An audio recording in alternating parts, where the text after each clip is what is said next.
ఉపనిషత్తుల్లో రోజు ఏమని చెబుతున్నారు? నకర్మణాన ప్రజయా ధనేన త్యాగే నైకే అమృతత్వమానసు.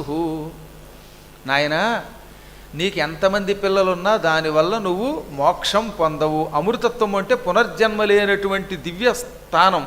ఆ స్థానం పొందాలంటే నీకు నీ పిల్లల వల్ల ఏమీ ఉపయోగం లేదు. సాధారణంగా లోకంలో సామెత ఉంది కదా, కొడుకులుంటే నరకం తప్పిపోతుంది. పున్నామం అని ఒక నరకం ఉన్నదిలేండి, అందునుంచి రక్షించేవాడికి కొడుకుని పేరు. పుం నామ్నో నరకాత్ త్రాయతే ఇది పుత్ర.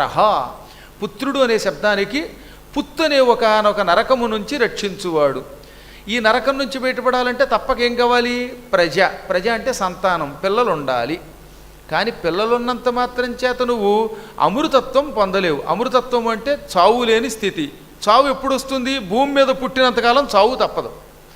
ఈ భూమి మీద మానవ జన్మో ఇంకో జన్మో ఏదో ఒక జన్మ ఎత్తినంతకాలం, పునర్జన్మ ఉన్నంతకాలం మానవునికి కైవల్యం ఉండదు.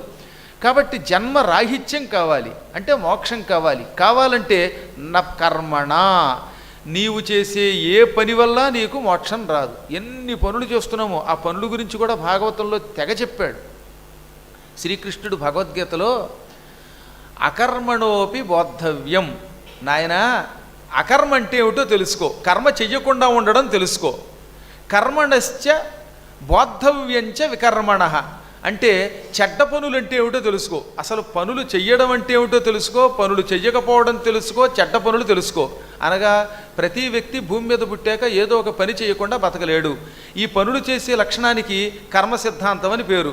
కర్మతత్వం తెలుసుకో, కర్మ చెయ్యకుండా నిష్కామంగా సన్యాస జీవితం గడిపే తత్వం తెలుసుకో, చెడ్డ పనులు అంటే ఏమిటో తెలుసుకో.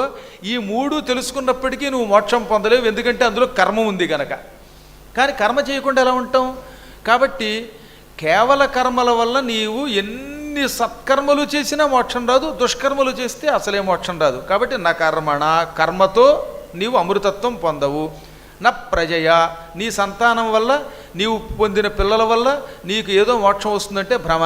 అసలు ఈ పిల్లలు బతికొండగానే తల్లిదండ్రులు మొహం మీద మొద్దులు పెడుతూ ఉంటే చచ్చాక తద్దినాలు పెడతారా వీళ్ళు? కాబట్టి ఈ నమ్మకం అసలు వద్దు కలియుగంలో. ఎందుకు అకారణంగా తల్లిని తండ్రిని ద్వేషించే దుర్మార్గులు కలియుగంలో పెరుగుతారు. ఇది కలియొక్క లక్షణం.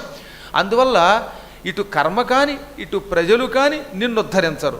పోనీ డబ్బు ఉంది కదా మోక్షం పొందుదామంటే డబ్బు ఎంతవరకు ఉపయోగపడుతుంది? ఇలాంటి సత్కార్యాలు చేయడానికి ఉపయోగపడుతుంది, మనం సుఖపడడానికి ఉపయోగపడుతుంది తప్ప మోక్షం ఇవ్వడానికి మళ్ళీ ధనం ఉపయోగపడదు. అందుకే నా ధనేనా. మరి దేనివల్ల? త్యాగే నైకే. దానికి పక్కన యాక్చువల్గా ఈ ఉపనిషత్తులో కొన్న వ్యాకరణానికి లౌకిక వ్యాకరణానికి తేడా ఉంటుంది. అక్కడ సప్తమి వాడతారు, మనం దాన్ని తృతీయగా మార్చుకోవాలి. త్యాగే నైకేన. ఆ నా అనేది లోపిస్తుందన్నమాట. ఏది? వేద సంస్కృతంలో.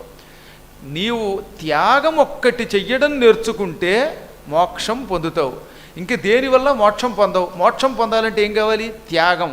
త్యాగం అంటే ఇతరులకు ఇవ్వడం. ఏమివ్వడం? చంపేవాడికి కూడా ఆశీర్వాదం ఇవ్వడం.